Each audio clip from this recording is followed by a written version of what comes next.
Earlier this week, we brought you stories from the occupied West Bank, where Palestinians spoke of the struggles of daily life amid the recent wave of violence. Now, the perspective of Israelis in this dangerous new moment in Israel. Special correspondent Leila Molana Allen begins at a protest against new government measures.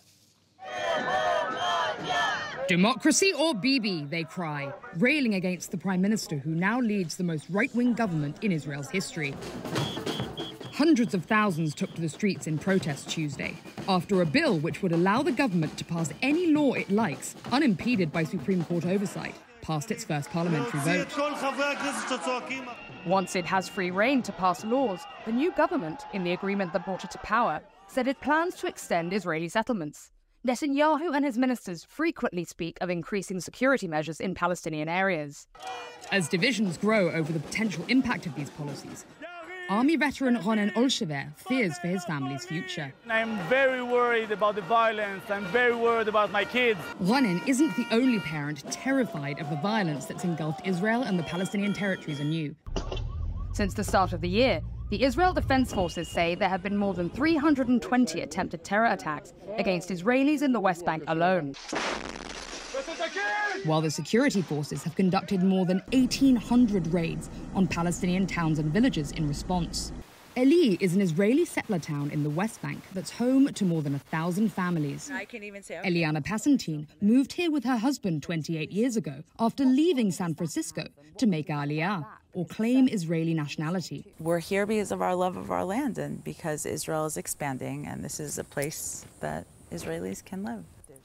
There are strict restrictions on how much and where Israelis can build here, because the UN says the building of settlements like these in the occupied West Bank is illegal under international law. But Israelis living here argue they conquered this area of land, which they call by its biblical title, Judea and Samaria, in the 1967 Arab-Israeli War. Building settlements is so contentious because the idea of a two-state solution centers around West Bank land becoming a state for Palestinian citizens. As more and more Israeli towns become established here, that option is disappearing fast. That's where the story of Hanukkah, For Eliana, that possibility is already long gone. Her family has been here for decades, in the home where she raised all 8 of her children. Unfortunately, I think the Israeli government is looking too much to the world. The Donald Trump administration recognized this as legal area, part of Israel. On one hand, it was, wow, exciting. On the other hand, it's like, okay, I know, we know. 3 weeks ago, residents of Eli were eating at this popular diner when 2 Palestinian men driving an Israeli car burst in, shooting assault rifles. 4 people were killed. I sit down, my legs are like jelly, my hands are sweating. My son Eitan works at the hummus. I call him, he doesn't answer. It was the longest minute and a half of my life. He was okay, but then I realized someone else lost their son. Eliana says she and her neighbors just want to live in peace alongside Palestinians and get on with their lives. But there are others here who don't believe that's possible. Things like this are happening every day. That's our reality. But in the end, we don't have any other option. This place belongs to us. We'll win no matter what. Fear is not in our vocabulary anymore. Like many settlers, the store's owner, Aviad Gizbar, says he carries a gun at all times to protect himself and his community. He's furious this has happened to his neighbors and employees. It's made him feel more firmly than ever that there can be no compromise. This government will find a solution once and for all. They need to carry out military operations in a way that makes them fear us. Every citizen in Israel must be armed with a pistol. We're living in a war. Caught right in the middle of that war are Arab citizens of Israel, including Palestinians who got Israeli citizenship after Israel was created in 1948. They make up nearly 20% of Israel's population. Issa Jaber is the former mayor of Abu Ghosh, an Arab village in Israel, in a mixed area of Jews, Muslims and Christians that's often held up as a blueprint for living in peace. But when a terror attack strikes, Jaber and his community are quickly reminded that they and their neighbors have not achieved integration, merely coexistence at arm's length.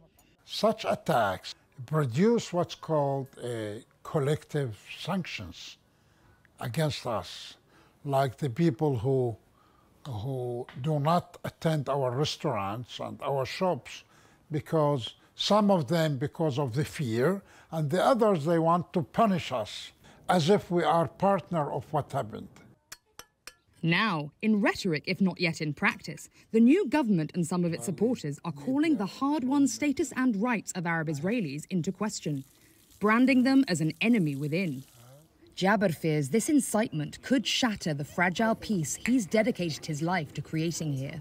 Instead of letting us promote coexistence and harmony, they are dividing the society.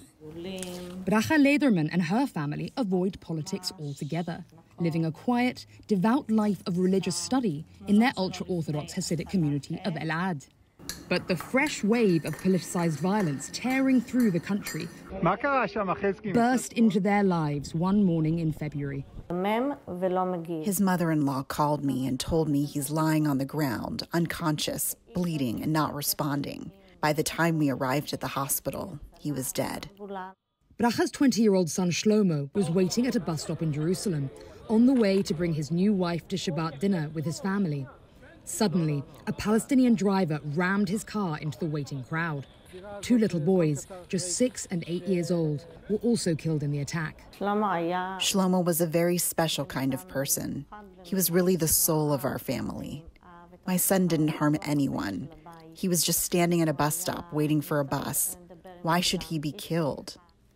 That's the one thing most Israelis can still agree on, that Jews came to live here in safety and freedom, rights long denied to their forefathers. But many young people, like 23-year-old college student Dor Nadler, believe their own government is now trying to take that freedom from them. She fears this path will only lead to more blood. The situation in Israel is kind of getting dire in terms that we cannot really see peace in the future. We're not talking to the other side. We are seeing a lot of security threats, huge rise in populism, and the government is capitalizing on it and getting young people to riling them up with anger and trying to kind of show them that violence is the only answer to getting peace. As the new government forges ahead, an outrage grows among Israelis who oppose them. The cracks in this nation, once forged by the common goals of its citizens, are deepening by the day. For the PBS NewsHour, I'm Leila Milana Allen in Tel Aviv, Israel.